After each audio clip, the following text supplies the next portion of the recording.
स्त्रियां पति से झूठा प्रेम करती हैं।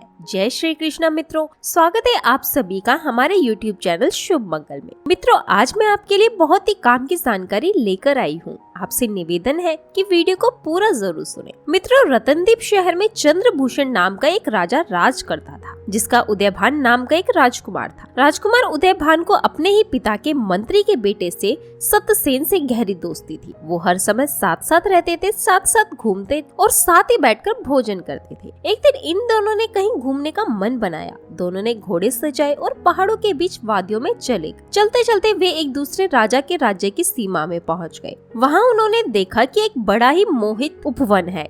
उसमें एक तालाब है जिसमें सुगंधित जल भरा हुआ है, जिसके चारों ओर गुलाब के फूल बिखरे पड़े थे। बगीचा इतना मनमोहक था कि मन कर रहा था कि इसी बगीचे में सो जाए। उन्होंने तालाब में हाथ मुंह धोए, जलपान किया। उसके बाद मंत्री का बेटा एक पेड़ के नीचे जाकर सो गया। राजकुमार उदयभान उस बगीचे की सुंदरता से मोहित होकर बाग में इधर उधर भ्रमण करने लगा। इतने में क्या देखता है कि उस बाग में एक सुंदर युवतियों का झुंड आया था। शायद वो राजा की कन्या थी और उसकी सहेलियां थी जो उस सरोवर में स्नान करने आई थी। और सुंदर युवतियों के बीच एक बहुत ही सुंदर राजकुमारी थी, जिस पर राजकुमार उदयभानु की नजर पड़ी तो वो उससे बस देखता ही रह गया। उसे ऐसा लगा कि जैसे बिजली ने करंट मार दिया। वो उसके रूप को देखकर मोहित हो चुका था। राजकुमारी ने भी एक नौजवान सुंदर युवक को देखा तो वह भी उसे देखती रह गई। वह भी उस सुंदर सजीले युवक की अदा की दीवानी हो चुकी थी। इतनी सखियों के बीच उस राजकुमार से बातचीत करने का अवसर तो नहीं मिला, लेकिन उसने राजकुमार की ओर देखते हुए एक इशारा जरूर कर दिया।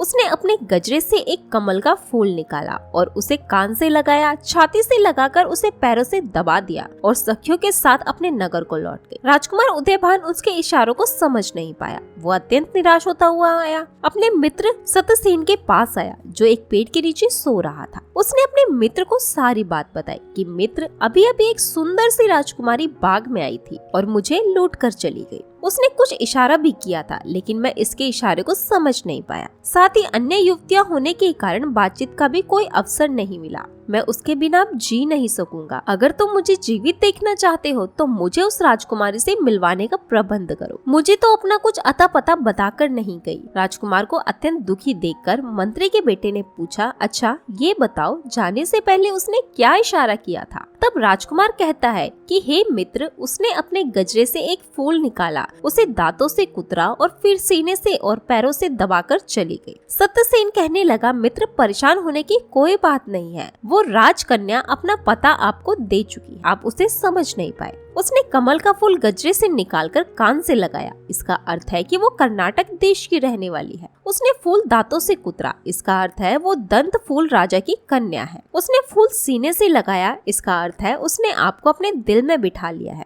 वह भी आपसे प्रेम करती है। कमल पुष्प पैर से दबाने का अर्थ है उसका नाम पद्ममुखी है। मित्रों, सत्यसेन की बात सुनकर राजकुमार उदयभान बड़ा प्रसन्न हुआ। सोचने लगा, अब तो मैं उससे मिलकर ही रहूंगा। अब तो उसके देश में चलने की तैयारी करो। उसके बिना एक एक पल बरसों सा बिछड़ा लग रहा है। प्रिय बंधु, इस प्रकार वे दोनों मित्र घोड़े पर सवार होकर के राजकुमारी के शहर को चल दिए। कई दिनों में घूमते फिरते वे दोनों राजकुमारी के शहर में पहुँच गए। उसी शहर में एक बुढ़िया अपने द्वार पर बैठी सूत काट रही थी। दोनों मित्रों ने उस बुढ़िया से कहा, माँ जी, हम सौदागर हैं, एक शहर से दूसरे शहर में व्यापार करते हैं। कुछ दिनों के लिए आपके घर में रहने का ठिकाना चाहते हैं। बुढ़िया कहने लगी, बेटा, इसे तुम अपना ही घर समझो। जितने दिन रहना चाहते हो आराम से रहो। घर आया मेहमान भगवान का रूप होता है। मित्रों, उन दोनों की शक्ल सूरत देखकर बूढ़ी मैया के हृदय में ममता उमड़ आई। अब तो मित्रों, राजा का बेटा और मंत्री का बेटा उस बूढ़ी महिला के घर में ठहर गए। राजकुमार ने पूछा, हे मैया, तुम्हारे घर में तुम्हारे अलावा कौन कौन रहता है? तुम्हारी गुजारा कैसे चलता है? तुम इसके अलावा और क्या काम करती हो? बुढ़िया कहने लगी, परदेसी, मेरा एक बेटा है जो यहाँ के राजा दमफूल के यहाँ नौकरी करता है। मैं राजकुमारी पद्मावती की ध्येय हूँ।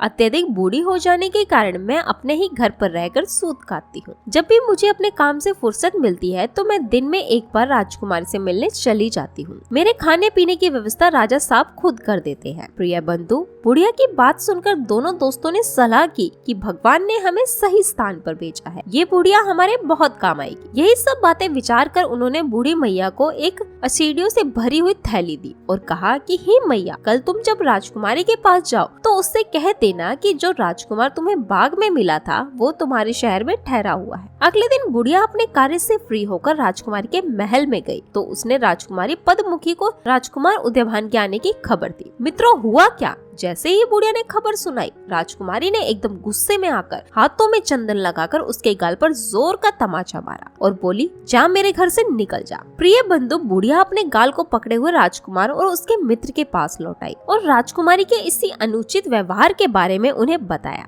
ये सुनकर राजकुमार को बड़ा अचरज हुआ। कहने लगा, मित्र, राजकुमारी बड़ी उद्दंड मालूम पड़ती है। लगता है उसके माता पिता ने उसे संस्कार नहीं दिए। मुझसे बहुत बड़ी गलती हो गई जो मैं उसे दिल दे बैठा। राजकुमार को उदास देखकर मंत्री का बेटा सत्यसेन समझाने लगा, मित्र, उदास ना हो। राजकुमारी ने ऐसा कोई काम नहीं किया है जिससे उसे आप उद्दंड कहो। ऐसा करके उसने तुम्हें एक संदेश भेजा है। उसने 10 को सफेद चंदन में भिगोकर बूढ़ी माई के गाल पर जो मारी है, उसका ये संकेत है कि अभी 10 दिन चंद्रमा और निकलेगा, इसलिए मैं आपसे नहीं मिल पाऊंगी। जब अंधेरा पक्ष शुरू हो जाएगा तब मैं आपसे मिलूंगी। ये सुनकर राजकुमार के जान में जान आई। कहने लगा, मित्र, मैं तो घबरा ही गया था। प्रिय बंधु, दोनों मित्रों ने 10 दिन ठहरकर अंधेरा पक्ष शुरू होने का इंतजार। जब 10 दिन बीत गए तो उन्होंने एक थैली देते हुए राजकुमारी के पास बुढ़िया को फिर से भेजा। बुढ़िया ने जाकर राजकुमारी से राजकुमार उदयभान की खबर सुनाई। इस बार राजकुमारी ने केसर के रंग में 3 उंगलियां भिगोकर बूढ़ी माँ के मुंह पर मारी और बोली, भाग जा यहाँ से बुढ़िया। बुढ़िया ने आकर राजकुमार को फिर उसके व्यवहार के बारे में बताया। राजकुमार सुनकर फिर हैरान रह गया। कहने लगा, मुझे तो लगता है वो वास्तव में संस्कारहीन है और तुम उसके इस बर्ताव को गलत अर्थ निकाल लेते हो। मुझे लगता है कि वो मुझसे प्रेम नहीं करती। तब मंत्री का बेटा कहने लगा, मित्र, परेशान ना हो, इस बार भी उसने कोई गलती नहीं की। केसर में भिगोकर 3 उंगलियां मुंह पर मारने का अर्थ है कि वह इस समय मासिक धर्म से है। इस अवस्था में स्त्री का पुरुष से मिलना वर्जित होता है। इस समय मिलना तो दूर की बात, चेहरा भी नहीं देखना चाहिए। उसमें हमें ये संदेश भेजा है, उसे ठीक होने में अभी 3 दिन लगेंगे, इसलिए शांत होकर 3 दिन और प्रतीक्षा कीजिए। उन मित्रों ने 3 दिन तक और इंतजार किया। इधर राजकुमार के अंदर बेचैनी दिन पर दिन बढ़ती जा रही थी। 3 दिन के बाद उन्होंने फिर बूढ़ी माई को भेजा, हे राजकुमारी, प्रदेशी आपसे मिलना चाहते हैं। राजकुमारी ने फटकार कर पश्चिमी खिड़की से बाहर निकाल दिया। बेचारी बुढ़िया उदास होकर फिर लौट आई और राजकुमारी की करतूत उन दोनों से जाकर कही। राजकुमार बोला, मित्र, उसके इस तरह के आचरण का क्या अर्थ समझा जाए। सत्यसेन कहने लगा, मित्र, खुश हो जाओ, आज रात उसने तुम्हें अपने महल में बुलाया है। उसने ये संकेत भेजा है कि मेरे महल की पश्चिमी खिड़की से होकर ही आना। मित्रों, ये सुनते ही राजकुमार खुशी से उछल पड़ा। रात होने पर उसने बुढ़िया के कपड़े पहने और अपने अस्त्र शस्त्र लेकर पश्चिमी द्वार से राजकुमारी के पास महल में पहुंच गया। राजकुमारी उसके स्वागत के लिए खिड़की पर तैयार खड़ी थी। जैसे ही वो पहुंचा, उसका हाथ पकड़कर कक्ष में ले गई। प्रिय बंधु, राजकुमारी दिन निकलने पर राजकुमार को अपने कमरे में छुपा देती थी और रात्रि होने पर उसे निकाल देती थी। उधर उसका मित्र उस बुढ़िया के घर पर अकेला था। इस प्रकार राजकुमार और राजकुमारी को साथ रहते कई रोज बीत गए। अचानक से राजकुमार को अपने मित्र सत्यसेन की याद आई। सोचने लगा, मुझे राजकुमारी से मिलवाने वाला मेरा मित्र ही तो है और मैंने अपने सुखों के चक्कर में उसे अकेला छोड़ दिया। मैं कितना मतलबी हूँ, मुझे अभी उससे मिलना चाहिए। राजकुमार उदयभान अपने मित्र से मिलने के लिए झटपटाने लगा तो राजकुमारी को ये बात बिल्कुल पसंद नहीं आई। वो नहीं चाहती थी कि राजकुमार उससे एक पल के लिए भी कहीं दूर जाए। राजकुमारी ने राजकुमार को उदास देखा तो वो पूछने लगी कि वो इतने व्याकुल क्यों है। जवाब दिया, प्रिय, मैं दुनिया भर में हर चीज के बिना रह लूंगा, मगर मैं अपने दोस्त के बिना नहीं रह सकता। वो मेरे बचपन का सखा है। हर दुख सुख की घड़ी में वो मेरा साथ नहीं छोड़ता। भाई से भी बढ़कर वो मेरा ख्याल रखता है। प्रिय बंधु, अपने मित्र के प्रति राजकुमार का इतना अटूट प्रेम देखकर राजकुमारी को बड़ा बुरा लगा। सोचने लगी, इसका कमीना दोस्त हमारे प्रेम के बीच में रोड़ा बन गया है। उसके रहते राजकुमार पूरी तरह से मेरा नहीं हो सकता। इस मित्र रूपी रोड़ा को खत्म कर देना ही चाहिए। यही सोचकर राजकुमारी मीठी मीठी बातें करती हुई बोली, हे प्राणनाथ, यदि आप अपने मित्र के लिए ज्यादा बेचैन हो, मैं तुम्हें अपने हाथों से भोजन बना कर देती हूँ। इसे अपने मित्र को प्यार से खिला देना और कह देना तुम्हारी भाभी ने प्यार से भेजा है। प्रिय बंधु, ये सुनकर राजकुमार बड़ा खुश हुआ। इधर राजकुमारी पद्ममुखी ने क्या किया, भोजन बनवाया और उस भोजन में जहर मिलवा दिया। भोजन देकर राजकुमार को भेज दिया और कहा कि भोजन खिलाकर तुम जल्दी लौट आना। मित्रों, राजकुमार को नहीं पता था कि राजकुमारी ने भोजन में विष मिला दिया है। वो खुशी खुशी भोजन लेकर अपने मित्र के पास गया। काफी दिनों से वो दोनों एक दूसरे से अलग थे, इसलिए एक दूसरे से खूब मिले। काफी दिनों से वे दोनों एक दूसरे से मिले नहीं थे। पहले तो खूब एक दूसरे के गले लगे, उसके बाद बातचीत करने लगे। राजकुमार बोला, मैंने राजकुमारी को जब जब तुम्हारे बारे में बताया तो वो बड़ी प्रसन्न हुई। उसने अपने हाथों से तो भोजन बनाकर भेजा है,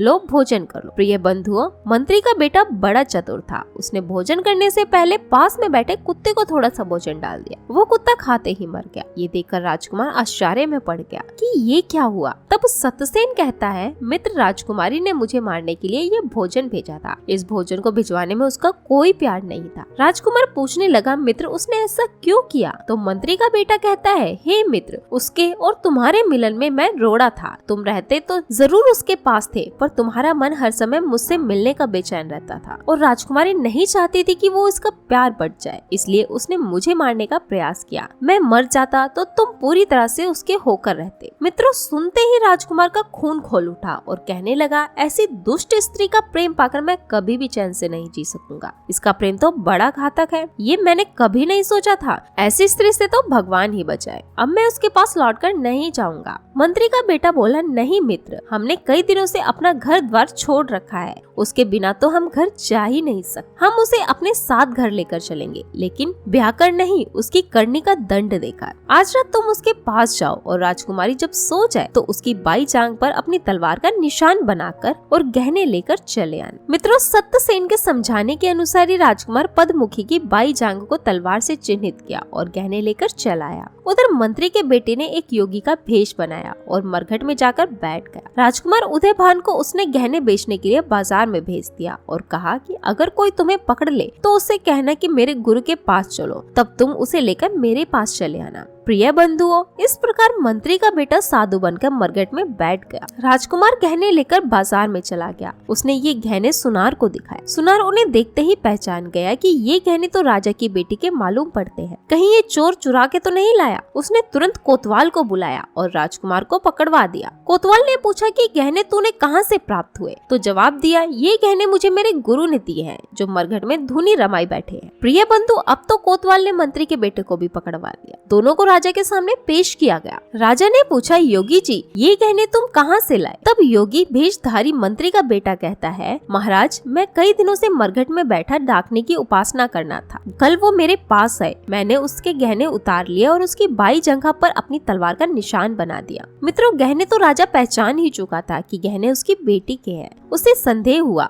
वह तुरंत अपने महल में गया। उसने अपनी रानी से कहकर पद्ममुखी की बाई जंघा दिखाई तो सच में उसकी बाई जंघा पर तलवार का निशान बना हुआ था। ये सुनकर राजा को बड़ा दुख हुआ कि उसकी बेटी एक डाकनी है। वो चुपचाप उन्हीं योगी बाबा के पास आया और बोला, महाराज, धर्मशास्त्र में खोटी स्त्रियों के लिए क्या प्रायश्चित है? योगी ने जवाब दिया, महाराज, यदि तुम अपने राज्य की और अपनी कुशल चाहते हो, अपनी बेटी को देश निकाला दे दो, क्योंकि कहते हैं ब्राह्मण, बालक, स्त्री, गाय और अपने आश्रय में रहने वाले का चाहे कितना भी बड़ा अपराध हो जाए, उसे मृत्यु दंड नहीं देना चाहिए। इसलिए अच्छा तो ये है कि आप अपनी बेटी को देश निकाला दे दो, वरना तुम्हारा सर्वनाश हो जाएगा। मित्रों, राजा ने अपनी बेटी को डोली में बैठाकर विदा कर दिया। उसी दिन जंगल में छुड़वा दिया। राजकुमार उदयभान और मंत्री का बेटा तो इसी समय के ताक में थे। जंगल में राजकुमारी के पास गए और उसे अपने साथ लेकर अपने नगर लौट गए और आनंद से रहने लगे। राजकुमार ने कहा कि तुमने मेरे मित्र को विष भिजवाया था, वह भी मेरे हाथ से, इसलिए हमने तुम्हें तुम्हारे करने का दंड दिया, देश निकाला करवा दिया। अब जब तुम अपने माता पिता, भाई बहन, अपने परिवारजनों को ना देख सकोगी, ना उनसे मिल सकोगी, तब तुम्हें एहसास होगा कि अपनों से दूर रहने का गम क्या होता है। उस दिन तो थोड़े से वियोग की वजह से तुम मेरे मित्र को मेरे हाथों से मरवा देती, जो हर समय मेरा रक्षक बन कर मेरे साथ रहता है। प्रिय बंधु, राजकुमारी ने अपनी गलती स्वीकार की और बार बार अपने किए पर लज्जित हुई। मित्रों, कहते हैं जो स्त्रियां पति की हितैषियों को उससे दूर करना चाहती हो या उनका बुरा चाहती हो, वो पति की हितैषी नहीं हो सकती। जैसे पति के माँ बाप, भाई बहन, वफादार मित्र यदि पति के सुख दुख में साथ खड़े रहते हैं तो ये पति के सबसे बड़े हितैषी होते हैं। यदि पत्नी उनको पति से दूर करना चाहती है, जो इन लोगों से दूर करे, तो समझ लेना वो पति से झूठा प्रेम करती है, उनकी नीयत साफ नहीं है। मित्रों, ये कहानी आपको कैसी लगी कमेंट में जरूर बताना। मिलते हैं अगली कहानी में, अगली वीडियो में। आप सभी का बहुत बहुत धन्यवाद। जय श्री कृष्णा।